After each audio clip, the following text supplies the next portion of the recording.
peeps, and welcome back to the School of Chelsea O, and you are here just in time for my favorite lesson, sex ed. This is a mini series where we talk about everything. If you are under 18, immature and closed-minded, this video is not for you. So for all my grown folks, let's get into it.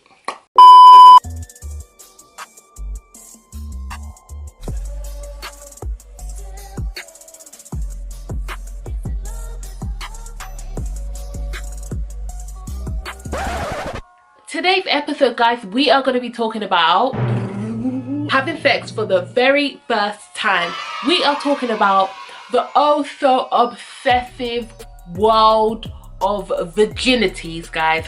What is the big deal? So, what is virginity? According to Wikipedia, virginity is the state of a person who is never engaged in sexual intercourse. Cultural and religious traditions that place special value on your virginity. Yes, you. Why is it so important? I remember being a child and literally did the whole thing of when I reached like 13, the whole talk about virginity and losing your virginity was like swamping the playground. Why is it such a big deal? Like, I don't get it. People seem to be so obsessed with virginity. Like, people are selling their virginities for millions of pounds out here. Like, what? Bitch, I was out here giving mine for free. Jay. If only I knew. I'm joking, it's a joke, by the way, it's a joke. Just relax. Everyone's experience is different for the first time that they have sex, you know. There is no right or wrong way to have sex for the first time. It is just something that you have to experience on your own, and it's never going to be like anyone else's experience. With that being said, I thought let me go online and find some stories. I'm going to read out two that I found that I thought were absolutely hilarious, and I'm just going to give you my opinion on those. This story is from _OwlSkull from Reddit, and they said we were underneath her parents' bed while her parents, who came home from the movies early because they were all hornied up, hence the situation, were on top of the bed also having sex. Okay, first of all, why are you underneath your parents' bed? What possessed you to go underneath the parents' bed? Something's not. Why would you want to lose your virginity underneath the bed? Like, would you not just go on top of the bed? That to me is absolutely higgy hagger, spriggy spragger. Like, I would not advise anybody to do anything like that. And who wants to hear their parents busting it open? First of all, how big is your bed for you to be able to get in all the action?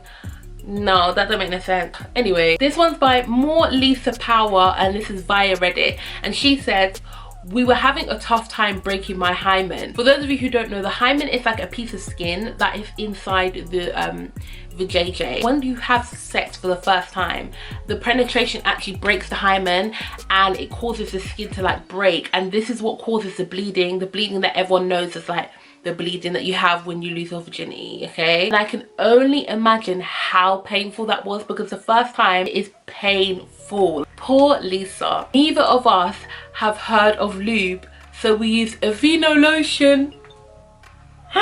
Lotion. Long story short, I got a UTI. I cannot even imagine how painful that must be. You're not supposed to put anything besides water, H2O, down near your vajayjay. Babe, if you don't have lube and you don't have H2O, do not be putting a vino lotion. That is so disgusting. I'm not gonna lie, that is actually rank. She must have had a burning UTI, the serious one. Do not do that, okay? You'll end up with a UTI and you'll be so embarrassed when you go to the hospital because they'll ask you how you got it, and what are you gonna say? I was rubbing lotion inside my vagina.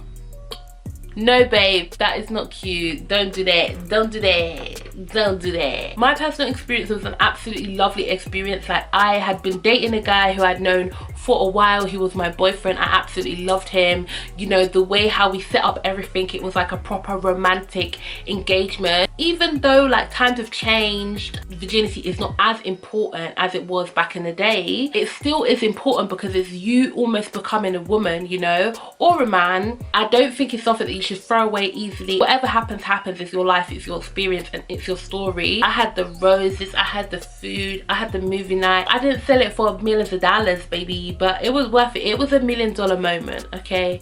$1 million moment, and I will never take it back. Like, it was just perfect. It was just so nice. Take notes from a queen bee, from an OG. Take notes from me. I will show you the way, guys. I'm just saying, I will show you the way. No, but for real, I'm actually very upset that I didn't sell it. I could have been a millionaire. Can you imagine? Rock bitch. So my first piece of advice would be, don't be afraid of your body, and also to explore your individual sexuality first. How are you going to know what to do or how to position yourself or how to feel comfortable if you're not comfortable in your own skin? How are you then going to translate that to being comfortable with somebody else? There are so many toys, so many books, so many educational pamphlets and leaflets that teach you about your own anatomy. See what tickles your fancy, and then you can kind of know what feels right and what doesn't, and when to say no or when to say carry on when you have your first experience. Relax and do not be tense. Listen, I'm gonna tell you from the jump, okay, it hurts, it is uncomfortable, you know, it is awkward, it's a new sensation that you've never felt before. Your muscles down there are already going to be tense because they're going to be contracting. Muscles that you've never felt contract before are going to be contracting. The worst thing you can do now is be extra nervous or uptight or like rigid and stiff, and it's like you're premeditating the pains. Your whole insides are just going to tighten up even more, and it's just going to make the experience so much more uncomfortable, like, because it won't feel good, and it won't be experience that you'll remember afterwards. It'll be something that you will dread to think about, or you will leave without having had a great experience. And my very final tip, don't let people pressure you. Not even just people, don't let people pressure you into doing it or pressure you out of doing it, okay? So it works both ways. Don't let anyone make you feel embarrassed or ashamed of being a virgin, because not even just for young adults, but even for older people, there are some older people that are still virgins and they like to be, they're happy being a virgin and they're waiting for the right person or waiting to get married. Don't let people get in your ear and be like, oh, you're 27, or oh, you're 32 and you've still not lost virginity. Yeah, and it's none of your business. Like, it's none of your business. Worry about yourself, worry about your life, worry about yourself and your life. Don't be worried about me. That's what you need to tell them, because it's like, people make you feel like something's wrong with you because you're holding on to your virginity, but that is your personal choice. Don't let people pressure you because you think it's cool to do it, because honestly, it's like a certain element of magic disappears, unfortunately. Once you do it, it's like, that's all your mind can kind of think of. It's so hard to have like relationships, genuine relationships, yeah, after you've had sex, and that is the honest truth. Like, you can obviously, but it's like it becomes like a part of it, you know. Before you can have a relationship with somebody and you didn't need sex, but it always will become a part of it, you know, unless you make a conscious effort to be like celibate and to remove all those thoughts and that feeling from you. So yeah, I'll say don't let anyone pressure you in or out of doing it. But yeah, anyway guys, that is my episode on virginities. It's not a lot of factual stuff, it's more, you know, my opinion and stuff, and just giving you guys some advice. If you guys enjoyed this, make sure you hit the thumbs up, make sure you subscribe, and as always, it was a pleasure, and I will see you guys bright and early at our next session. Love yous, bye.